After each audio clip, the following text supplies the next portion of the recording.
Welcome to the R.E.A.L Podcast, where hosts Shane Kilby and Duane Murphy dive deep into the world of real estate agent life. From overcoming hurdles to celebrating success, join us as we explore the journeys of industry veterans and rookies alike. Get ready for bi-weekly episodes packed with advice, feedback, and mentorship from the best in the business.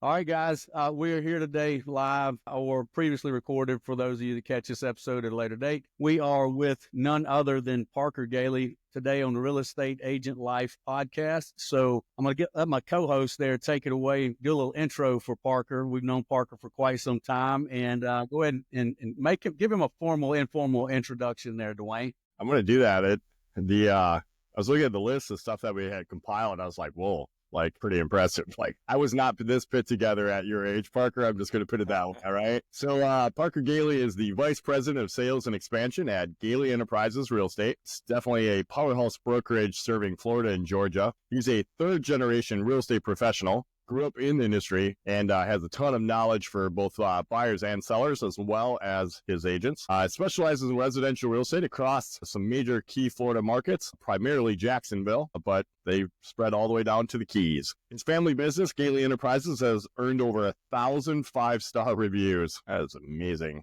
Real Trend's top 100 independent brokerages as well in the United States. The firm has been featured on HGTV, the Travel Channel, and CNBC. His parents, Rhonda and Rich Gailey, are a real estate power couple who have built the brokerage into a dominant force, and Parker is following right in those footsteps and helping. With over 30 years of success, Gailey Enterprises continues to lead through innovation, content, and commitment to client excellence. And Parker's passionate about expanding the family legacy, delivering top-tier service, and helping his agents and his clients.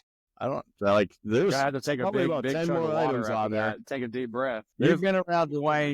More items on there. Like, you get to spend some time with Parker. We're going to dive into it, but you get to spend some one-on-one time with Parker, and you're going to see why this boy is kicking butt. So. Well, listen, my wife and I have talked about this in the past, that Parker's kind of the best of both of his gene pools, both of his parents, which are absolutely phenomenal, awesome individuals and great friends of ours. I'm always like, he's a mix. He's a little Rhonda, a little Rich, but he's Parker, right? He's Parker. Sure. I remember the first time we met, it was in Atlanta. It was at a Commissions Inc. Event. And Parker he walked up to me, just at break, and he's like, "Hey, I'm Parker Gailey. My parents suggested I come introduce myself to you if I ran into you here at this function." And so I was completely blown away because you were like, that had to be 8-9 years ago. Probably when I first got in the business, which I was 18. Yeah, I was fixing to say, so what were you, 12, 14 years old? When I first was officially licensed legally. Yeah, I was gonna say other minors have fake IDs to go, do other things like buy alcohol and whatever. Parker had a fake ID to go sell real estate. And the Gailey household, we get fakes to get our real estate license. That's right. Well, I just want to say that you made an impact on me that day. Like, I left there and I came back and shared the insight with other agents. So like, this kid, I knew he was young, but I knew his parents and they were well represented in the real estate industry. And just, I just want to always let you know that made a positive impact. We've shared some other times and stuff together too since then, but that was huge because, I've got agents 30 years old. It's like getting them to walk up to another human in that environment and go, "Hey, this is who I am," is like, it's like I asked them to jump off the Empire State Building. So I just want to tip my hat to you for that. So Parker, as we get into this, I know that our first question we always ask is, what made you want to get in the business? And of course, I'm not sure that you really had a lot of choice in that matter, but I know that you have had choices, and I know that you have come back and made big investments into yourself professionally, personally. But really, what made you want to decide to be in the family business? Because you had a lot of options. Yeah, I don't know. I think it just, I'm a firm believer in everything happens for a reason, and timing's everything. And, and obviously I'm strong in my faith. And so, there have been different things that have come up in my life where it's the right time, it's the right place, it's the right people. And I was finishing my first year of college, and And my mom always used to kind of tease me, not in a negative way, but would say, I'm not college material just because I get bored very easily. And with playing college football, lower level, nothing crazy, but just really wasn't enjoying that and was going to transfer. And mom said, hey, I got this bright idea. Why don't you get your real estate license? I never really thought about getting my real estate license. I mean, of course, I saw my dad do it. I saw my mom do it. Saw my grandmother do it. Uncle was in mortgages. So I'd been surrounded by it, but it was never anything that I was like, that's what I'm going to go do. But like I said, it came in at the right time where I was like kind of figuring out myself that I probably was not college material. And she sat me down and said, hey, why don't you think about getting your real estate license and see where it goes from there. And at that point, I think I was just ready for something new, ready to kind of hit the ground running, and took advantage of the opportunity. Obviously, there's a lot more there, but that's kind of the gist of it. Yeah, you guys don't necessarily work under the same roof, do you? What's your structure there in the family business?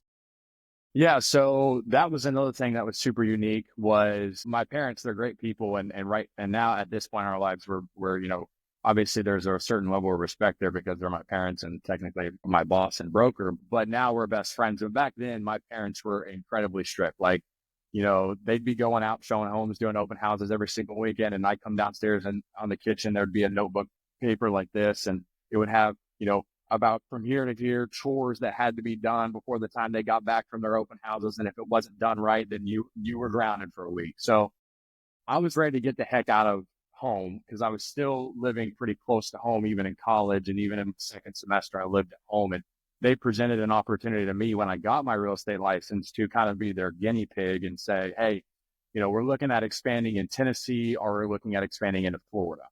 And we want you, essentially we'll foot your bills for a few months. You either make it or you don't, and you get your butt right back home. So, Florida sounded great to me. The beach, Jacksonville was the market, and Chattanooga, Tennessee was kind of what we were looking at. And I thought, all right, well, Jacksonville, you're further away from home. You got the beach. Grew up a huge Gators fan, so I was like, I can go down the swamp on some Saturdays and see some games. So there was definitely, wanting to get away from home as well. And so then I moved down to Florida 2 years before they moved to Florida in Jacksonville. And then they went on to Central Florida. But since then have kind of been doing my own thing here in Jacksonville, obviously helped train the agents in every market that we have, but have started to grow something here in Jacksonville over the last 8.5 years, and run a team of about 20 plus agents here now, and looking to continue to grow that.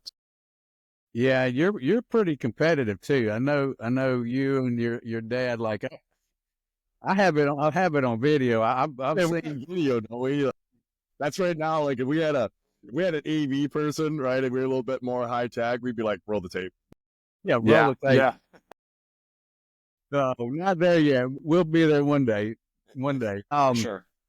So tell us, share with us and the listeners, what has been your biggest success in the business personally, right? Some might consume this podcast and think, oh, well, he was a shoe-in because his parents were successful. But I know the kid, the young man, the man, and that's not the case. Like, he comes from a very, very strict household. Like you said, very competitive household. The bar's always high and it's always getting higher, right? So I know that you've got, mile markers and rungs of that ladder that you try to personally achieve yourself. So what's the biggest success in business thus far?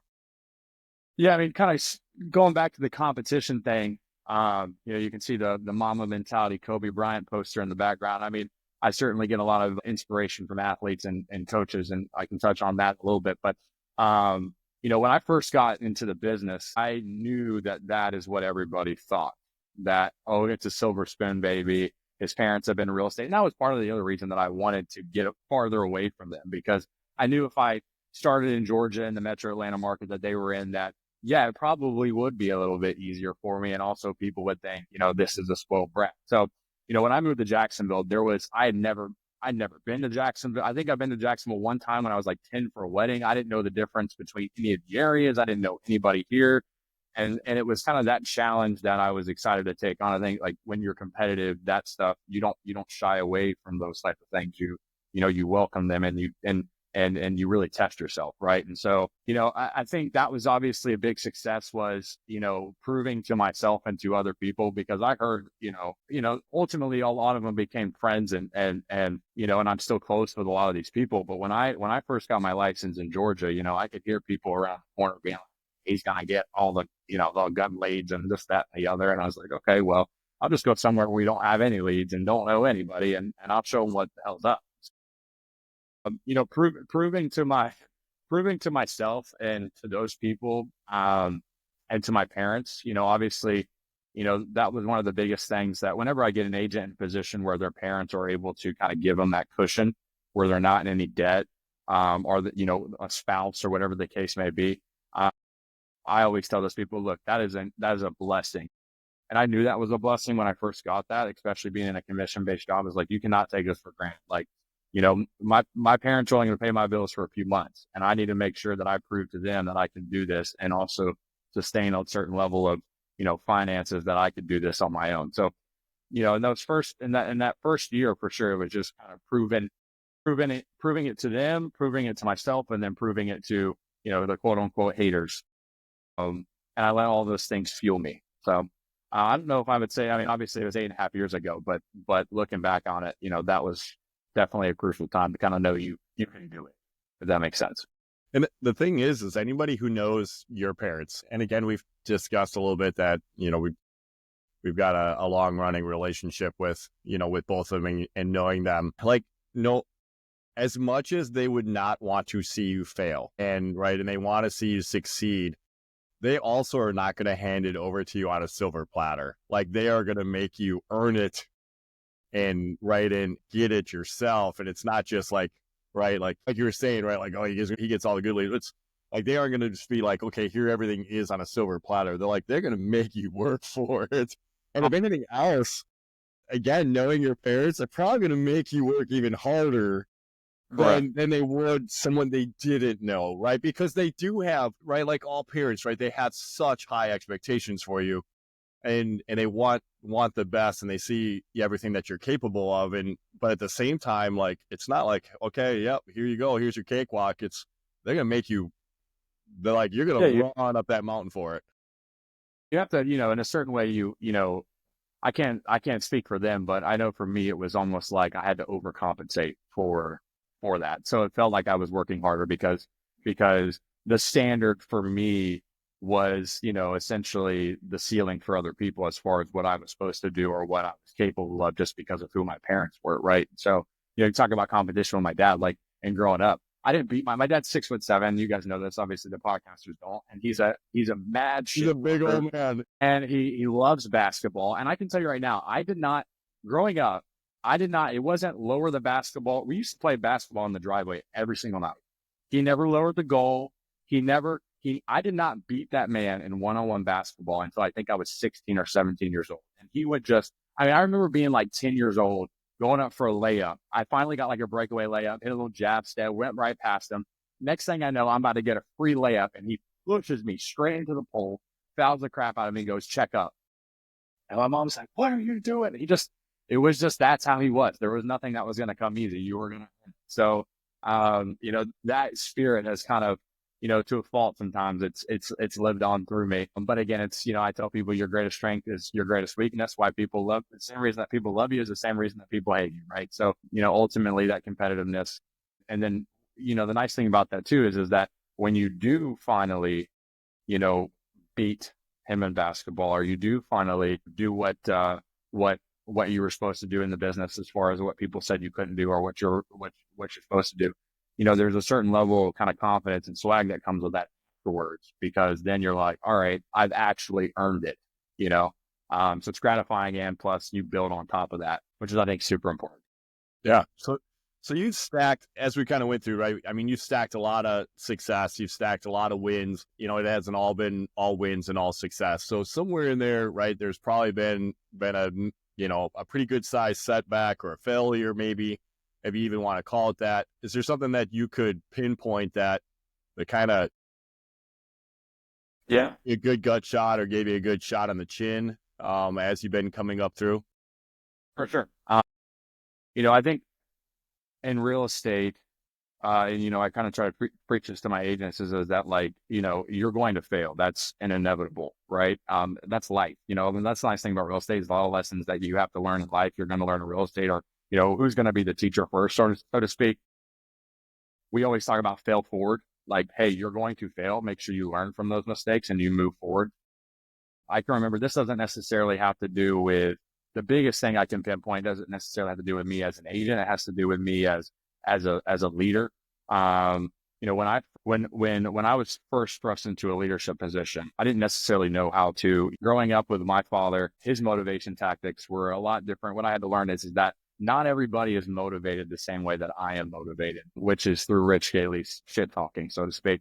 So and it worked, right? And that's right. And like, and so along that way, there was a point where they had started, I slowly started to working my way up into leadership positions. And I don't think you're ever really ready for that. You just kind of learn as you go and you try to adapt. But there was a time where it was about 3 years ago now where I'd essentially had started to get a good core of agents around me that I was like, okay, you know what? Like, I finally feel like, I'm becoming the leader that I need to be, that this company needs, that parents need, that, whatever, right? To grow. And I remember that this was also at the time during COVID where in Florida, the market was massive. I mean, you had to give away your firstborn child to get home because inventory levels were so low and everybody was moving here. And I think in a matter of probably about 60 to 90 days, I went from 9 agents to 2. And the other one was my now wife. So, and it wasn't anything like there wasn't one thing that I was like, it's not like I came into a team meeting and pissed everybody off. It's just, it was the market. It was kind of me not being able to adapt. It was me not understanding certain issues that were going on. It was the accumulation of a lot of things. And I think, when you lose agents, sometimes it's a domino effect, right? And sometimes you have some culture issues and that bad apple takes two with them. And, then some people get out of the business, whatever the case might be. So I remember at that point, I felt like everything was going right. And I took my finger off the pulse a little bit and we're just kind of content with where we were at and not continue to try to recruit or do other things to grow the company because, for whatever reason, maybe feeling a little overwhelmed or just feeling good about where we were, whatever. And we literally went from, having a team to not having my, fiance, girlfriend be my team. So, and that's when, there are certain things like that when that happens, you go through that. The nice thing is that, you never want to go through that again when you have not go from that to nothing essentially. Right. And so I sat down and I started thinking, okay, well, how can I never, ever, ever let this happen again?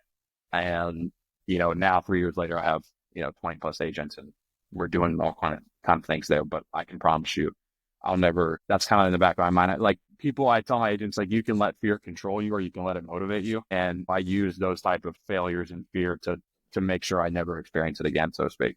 I think all of us, I know Shane probably does. And I know I remember that time when you went through that, because again, that was about what, three, about 3 years ago, give or take. Yeah. Right. Man, I tell you what, I mean, if you run a team, you run an office, you run a brokerage, you're going to experience it sooner or later. And you're going to get that little bit of right gut punch, shot to the chin and you nailed it on the head with, stating just on, how are you going to react to that, and what are you going to, not only how are you going to react to it, but honestly, what are you going to learn from it? Yeah, how are you going to respond? Yeah. I mean, you did a lot of self-reflection of like going, rather than going, okay, well, it's just all them, like, yep. Right. It was like, okay, what could I do to be better? Right. What could I have done different? What could I do different next time? What can I do better next time? And we definitely had a lot of reflection on how to handle that and what happened and what do you need to do to try to ensure that it never happens again. And that's recommend, that's. Well, you take if you look back and you peel that back, I mean, it's that, it all started in the household that he was raised in, right? Under the goal, going for the layup, getting checked, right? Mom, I've already visualized that playing in my head, like Rich Gailey over the top. I don't know what's worse, either Rich coming over the top or Rhonda going, "That's my son. Have you lost your mind? I'll put a bullet in you." No pun intended. Yes. But Yes. but I mean, that's true love. Like you don't love. I mean, I'm just my opinion. You don't love another human being by patting them on the rear end and just telling them, it'll have been your dad stepping out of the way, knowing he could have blocked the shot and just let you make it. And you're like, "Oh, I'm awesome." But he's in the back of his mind, like, I mean, I stepped away to keep from slapping the ball across the street. Right. So it's those lessons in life. Sometimes they're parenting lessons. Sometimes they're just, school of hard knocks that you face that crossroad later on down the line.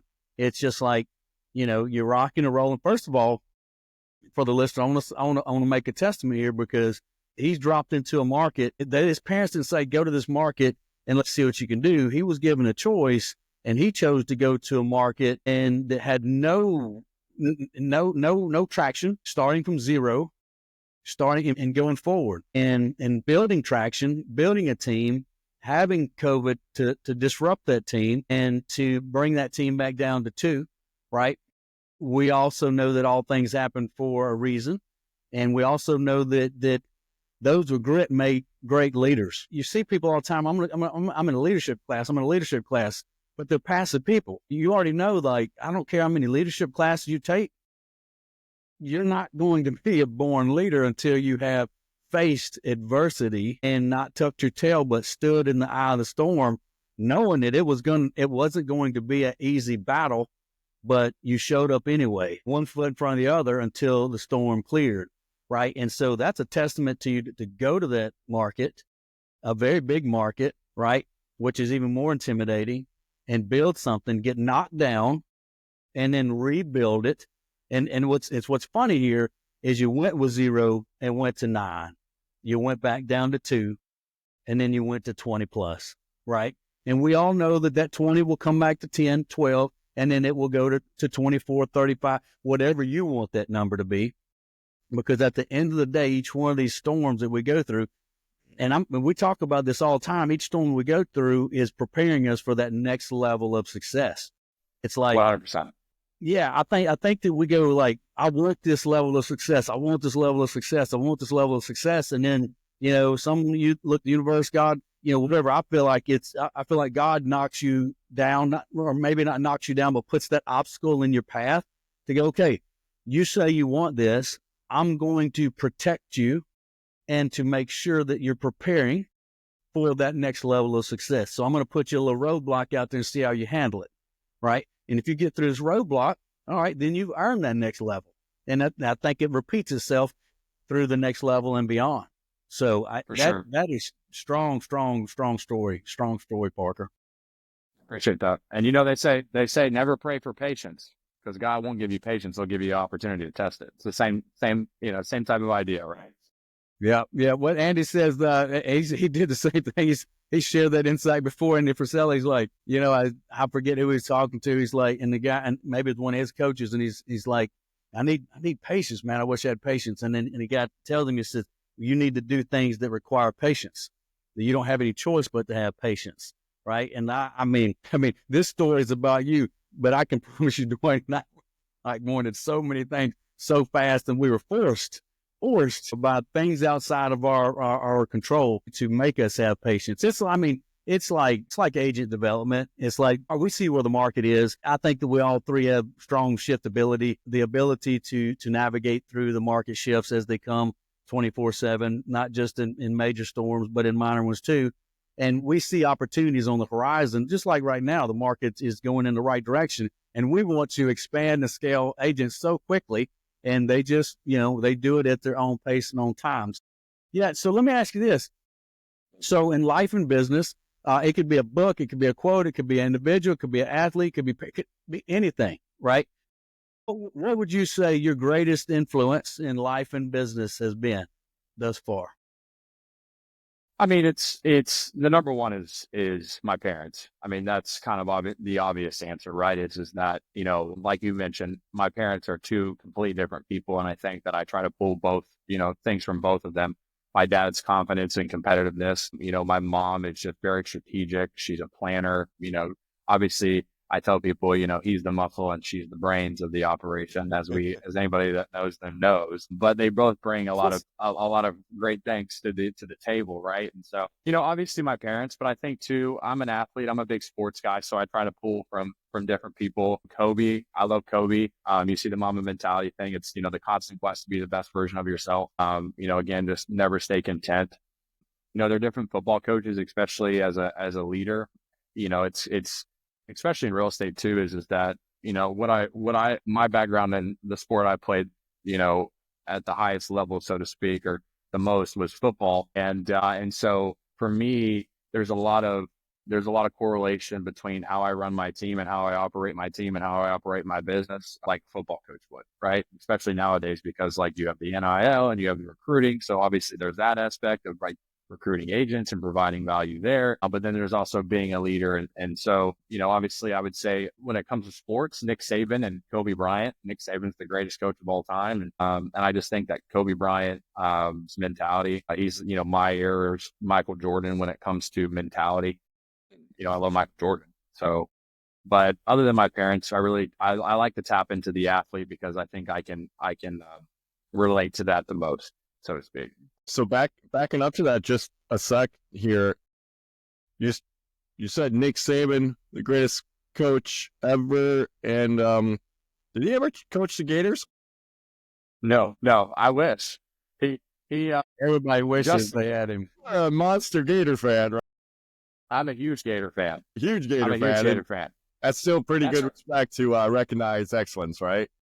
I was never a Patriots fan. Tom Brady's the greatest of all time. I was never an Alabama fan, but Nick Saban's, that's one of the things that I like about those guys is that, especially like Tom Brady, right? There was a point where you could argue who was the greatest quarterback of all time, right? And in my eyes, he made it so his achievements were so great that he made it to where there was no doubt in anybody's mind that he is the greatest quarterback of all time, right? 7 Super Bowl wins, and then is it Belichick? Is it the Patriots? Okay, well, let me go down to Tampa and show you, that it's not. And so that's I kind of like, when I think about that type of stuff, it's like, okay, well, was it mom? Was it dad? Well, no, let me go down to Jacksonville and let me show you, let me leave no doubt. Right. And so obviously I'm not Tom Brady, and I certainly haven't achieved the things even in real estate, if you correlate those things to that. But that's the things that fuel me. And that's the type of mentality that I try to implement, is just like, hey, leave no doubt, Very good. Very good. Yeah. Hey, I'm with you. I'm not an Alabama fan. Never have I been an Alabama fan. So all of my Alabama fan friends and family, like, they already know this, but they also know that I'm an advocate follower of Nick Saban, and always have been, even when he was at LSU. So, great influence. One of his quotes I use pretty often on a weekly basis is, "The way you do one thing is the way you do all things."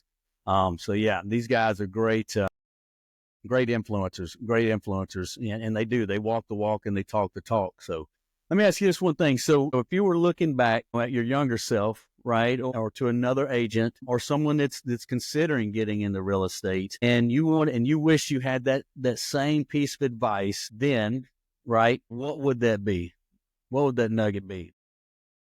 Yeah, I guess there's two parts of that for me. If I'm speaking to maybe like somebody who's getting into a leadership position or like starting a team, what would that advice be? And then obviously, like, if I'm speaking to somebody who's just getting their real estate license, I think with real estate, it's all about consistency. I don't think that there's necessarily a secret recipe. I think hard work works. And so that's something that I always try to implement. Obviously you have to get certain tools to help yourself at a certain point. But when you're first starting the business, it's all it is hard work, right?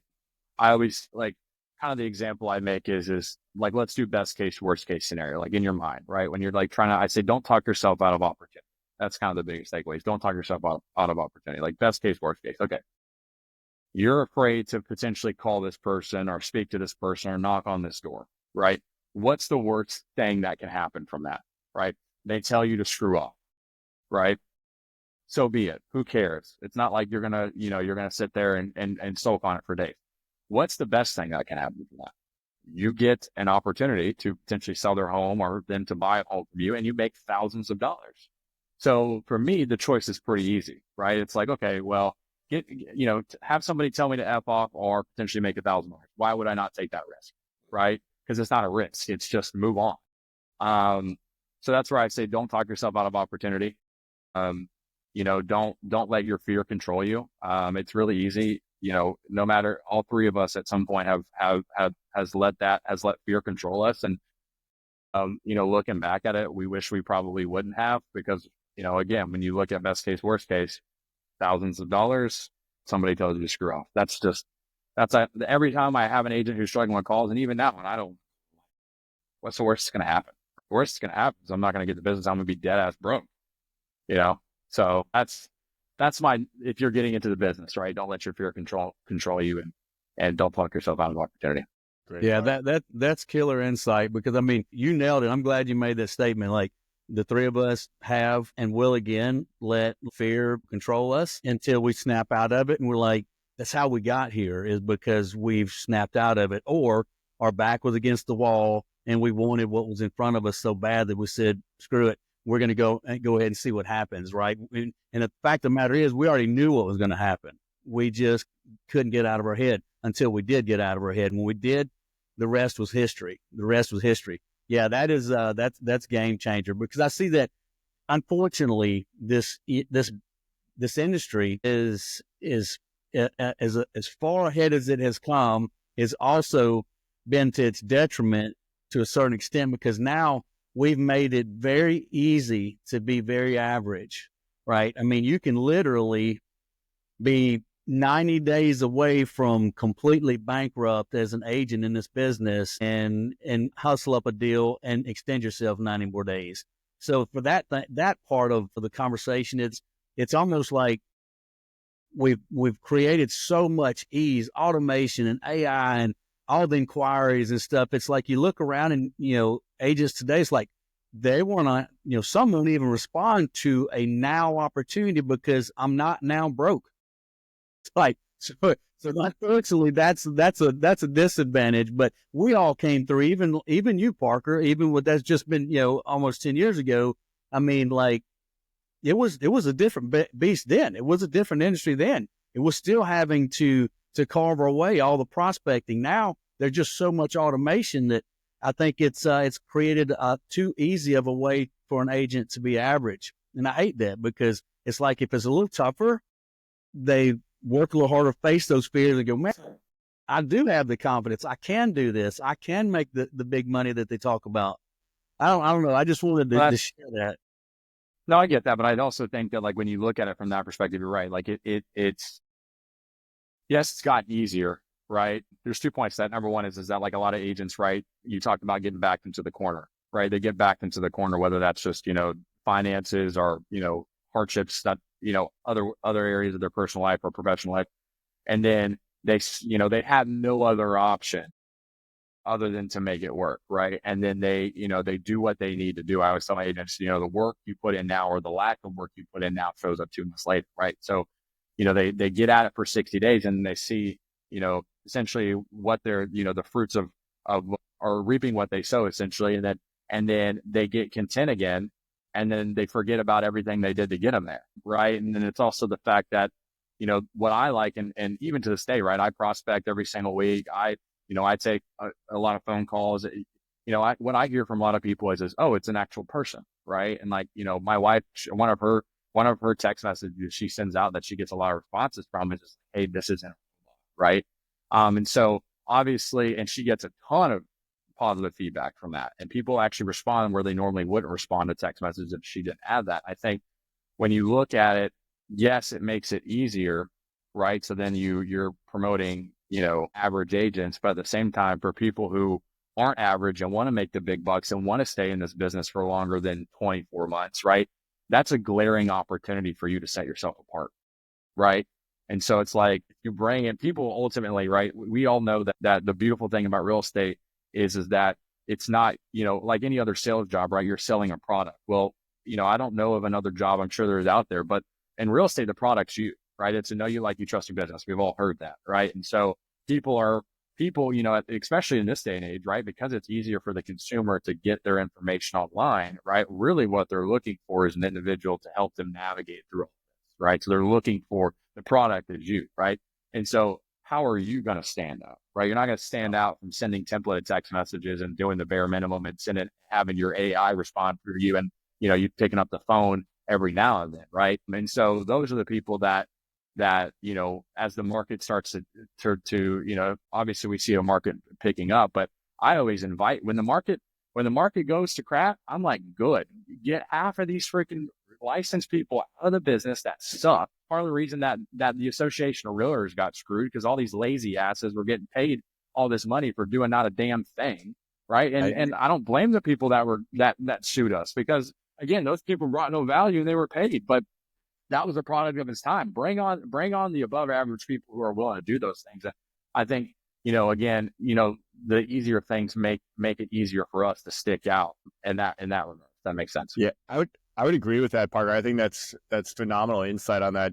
You had mentioned works, right? And I think that's going to hold even more true as society, right? As ChatGPT takes over more and all this AI, and as Shane was mentioning, right, all the different automation and everything. For the most part, people can see through the majority of that. Like I can attribute to even like yesterday, right? I was on a national site, right, talking to a large company, trying to get through on the dang chat bot, right? And the AI assistant, I need to talk to a live person.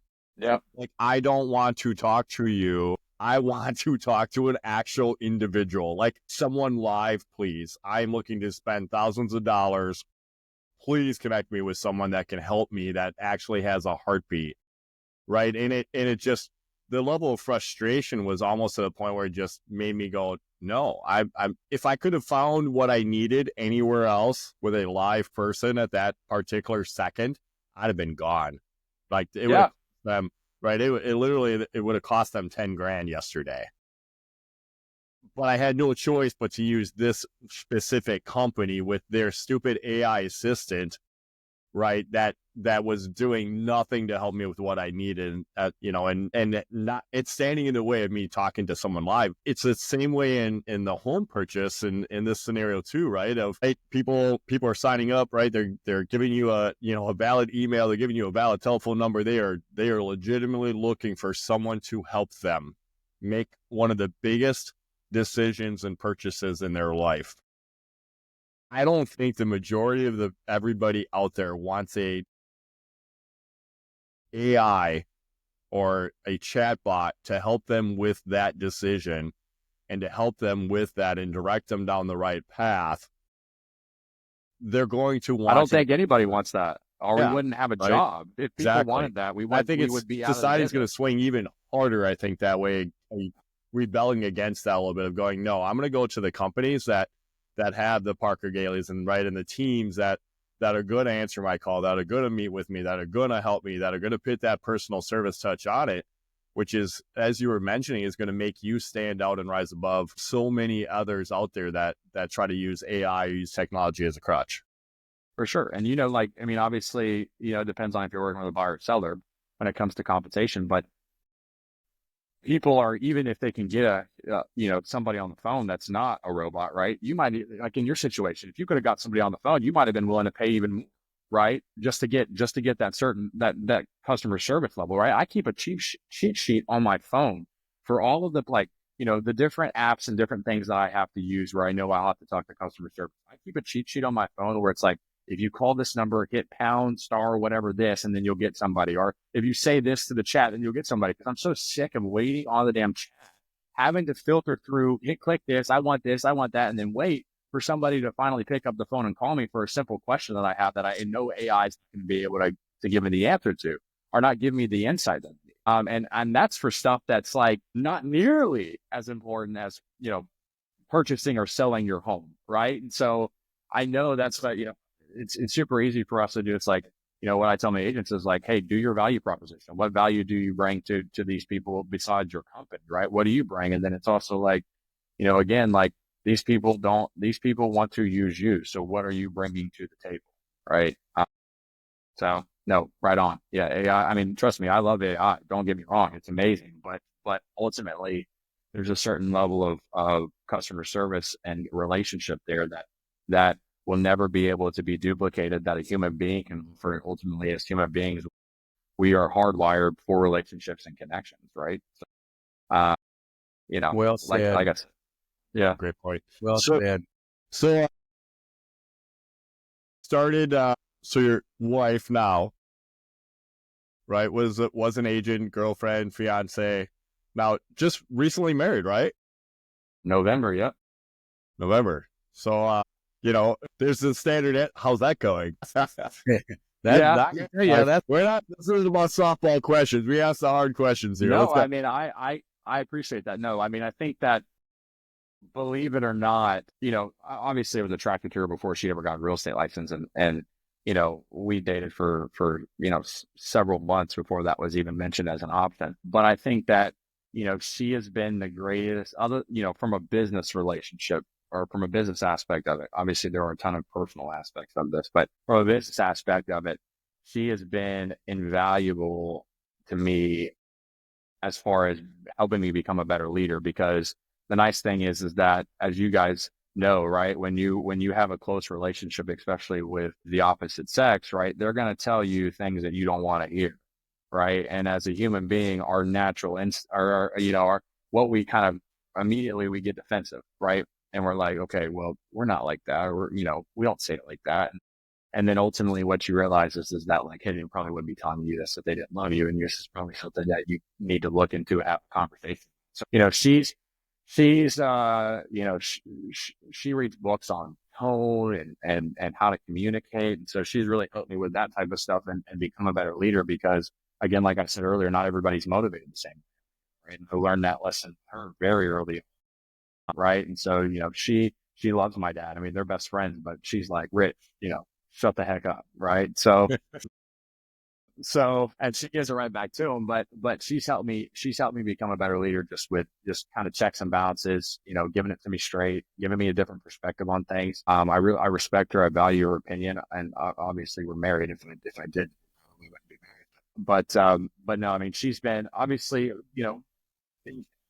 Shane, and Duane, obviously, like when you were working with somebody you're in a relationship with, right? Like there's the highs can be very high and the lows can be very low. It's just figuring out that balance, like anything else in life. She's been in it for 2 or 3 years. She's got a marketing background. She's very, she designs websites, does all that stuff. And she kind of implemented some real estate, took her strengths, and she's really enjoying it. I mean, she's going to help. She's going to.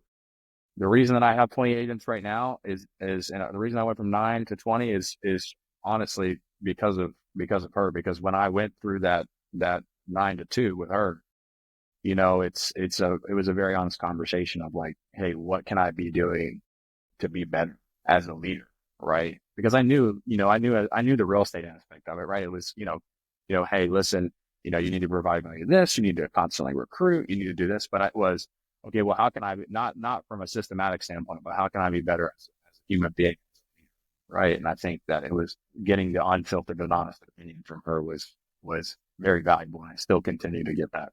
Kudos to that, because I mean, just, I have to imagine, again, even though, right, you were dating prior to real estate, and then dating in the engagement period, right? But now dealing with like married life, right, which can be stressful for a lot of newly married couples, right, after the honeymoon period. It doesn't have to be newly married. It doesn't have to be newly married to be stressful. Sure. Okay. You got to know your lane. You got to know your lane. And then also, right, working together and being in close proximity all day, to a certain degree. So kudos to that. Now, I mean, I think what is definitely helping you, and now you have to do the work, right? You have to put everything into it, but is seeing that relationship and that dynamic that your parents had, being in that same situation of, right, being married and working together and running businesses and growing everything, right? You had that modeling behavior, which, definitely helps. And I can tell you, I never, ever, ever wanted my spouse to be in real estate or anywhere close to it. I didn't want her to be in mortgages. I didn't want her to be in real estate. But, life is that thing that happens when you make plans, right? So, I wouldn't want it any other way. I mean, obviously, in the near future, we'll probably start trying to grow our family. And obviously that'll bring, some flexibility with schedule there. And she's really stepped up to the plate. So yeah, again, it's tough. But we've been battle tested. We lived together for a couple of years before we got married. And we actually, our wedding, since we got married, it's been stressless, because when we got, I don't know if you guys heard this, but when we were supposed to get married in Asheville, North Carolina, and this was a week and a half before the hurricane that completely wiped out our venue, and we had to replan our whole wedding in 30 days. That was the most beyond business. That was the most stressful time of my life. So we've been battle tested. Now we're smooth sailing. So, and I'm sure it's only a matter of time. I'm sure we'll be battle tested, soon here again. Well, here's the thing about it though that I've experienced is if it works immensely. There's no end to it. Like the strengths and the weaknesses that each cover for the other. I mean, it just allows you to scale, right? And there are challenges, with kids and stuff like that, but you just navigate those. You navigate those, and you know your boundaries. But you got to think that, this is the person that you want to spend the rest of your life with. And if you go in opposite directions to work each day, there's a lot of careers that doesn't work working together. It doesn't, and it can be toxic. But if it works, I mean, you're getting 2 lifetimes together. You're getting 2 lifetimes together, because otherwise you're getting 1 lifetime, because they're going, 8-10 hours a day in another direction, another mindset, another, all of these things. And you're able to double that time. Right. And so you're able to take your family and the relationship and even grow further, even learn each other at deeper levels. Right. And, it does take, you got to know those lanes. You got to know those boundaries. And and you already know this, like she's got a body language and you can pick up on that, even if you don't see her. Like if she's in the next room, like I need to communicate if there's something I can do. Oh, I don't need to communicate. I don't need to communicate. I feel the death stare in the team meetings. I know when I done messed up. Absolutely. Well, one last question and we'll put a bow on this. And this one I've been waiting for the whole interview. Who has the most pairs of tennis shoes, you or Rich Gailey? 100% my dad. My dad. No, I have. When he was paying for them growing up, I had more than him. But I'm a cheap ass. I don't. He's got all the Jordans, and he's reliving his glory days, and he's got. But he is. I'm consistent with my shoes now. I'm definitely turning it into the real estate has aged me beyond what I'm actually, what my actual age is, because I'm all about, comfort. You see the golf polo. I have, I just got some white Cole Haans on. That's I wear those shoes 5 days a week. I'm all about comfortability. So, if you go back and you look at the size 10 Jordans I have when I was in, middle school, I got a ton of them in boxes, but he's got me beat in a landslide.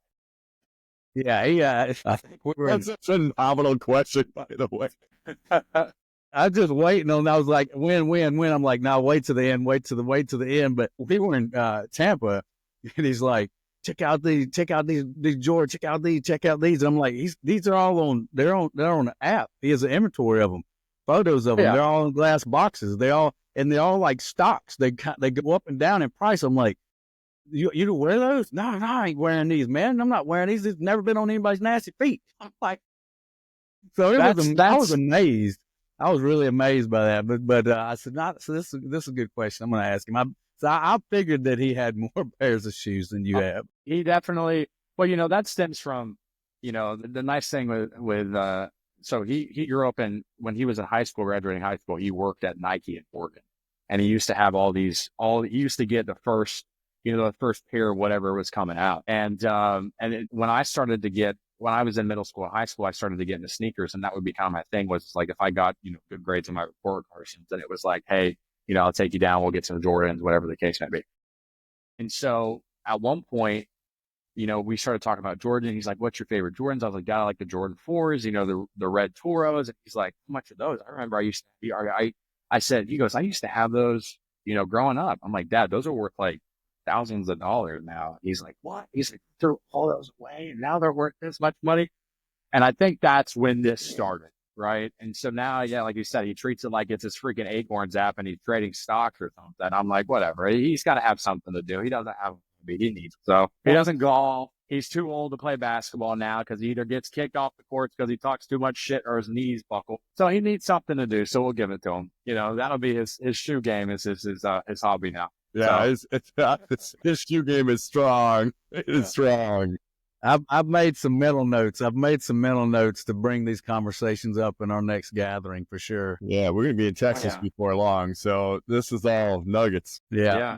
Rich Gailey nuggets. So Parker, if anyone wanted to connect with you, follow you guys, maybe even talk to you about working with you or referring business, how would the best way for them to reach you and get in contact with you guys? Yeah, so obviously just Google us, Gailey Enterprises Real Estate. If you go to our website, there's a Join Us tab. And you can see more about what we offer from, like, you know, if you are wanting to get your license or you're licensed and you're thinking about, you know, going to another brokerage, I want to see what your options are. As far as just me personally, I'm on Facebook, I'm on Instagram. If you just search Parker Gailey, Gailey, you'll find me, you know, and then I'll be pushing out this podcast when it comes out on everywhere else as well. So yeah, I mean, Google's a powerful tool. And fortunately, my last name is not very, if it was Parker Smith, I'd probably have to give you some handles, but it's Parker Gailey. So you'll be able to. Good deal.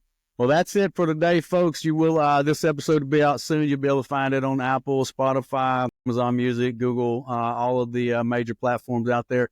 And until next time, we hope it's brought you some value. And if it did, please give us a like and share, and we'll see you on the next one. Take care. Thanks for joining us on this episode of the R.E.A.L Podcast. Don't forget to connect with us on YouTube, Facebook, Instagram, and TikTok for more exclusive content. Keep striving for success, and we'll see you in the next episode.